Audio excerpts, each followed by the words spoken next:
Homelessness has been an increasingly serious problem in the Bay Area. There's people living on the street who have been there for a long time, and it looks like are probably going to be there for a long time. It's just a fact now that we have refugee camps in the Bay Area.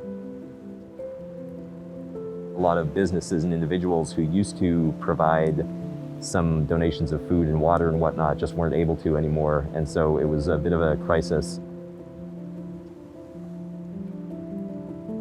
The Free Clinic has been providing free basic medical care to the community for a little over 50 years. Still providing peer counseling, STI testing, hepatitis testing, dental services. We've initially started trying to provide just basic hygiene capabilities to large encampments at the very beginning of the pandemic. Having access to clean water is kind of one of the fundamentals of public health. Our goal is to make these sort of one-stop hygiene stations for folks living on the street. We're trying to do this on a shoestring budget, which kind of the Berkeley Free Clinic does with everything.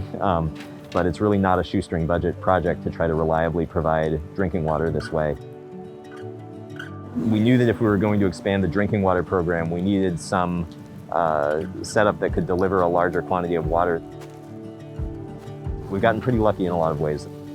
Once we found out we were getting the grant from AmeriCares, it gave us the confidence to be able to spend the money on an arrangement of multiple pumps and a bigger food-grade hose that we could use for dispensing water. And that lets us maintain these larger water stations. It really made a big difference.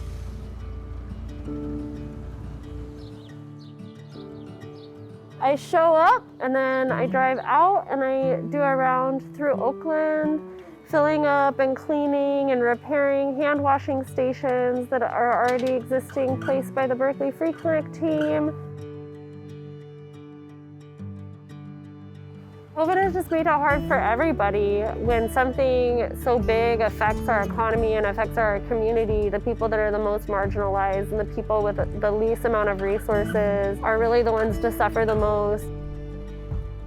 Everybody's family could be in this situation.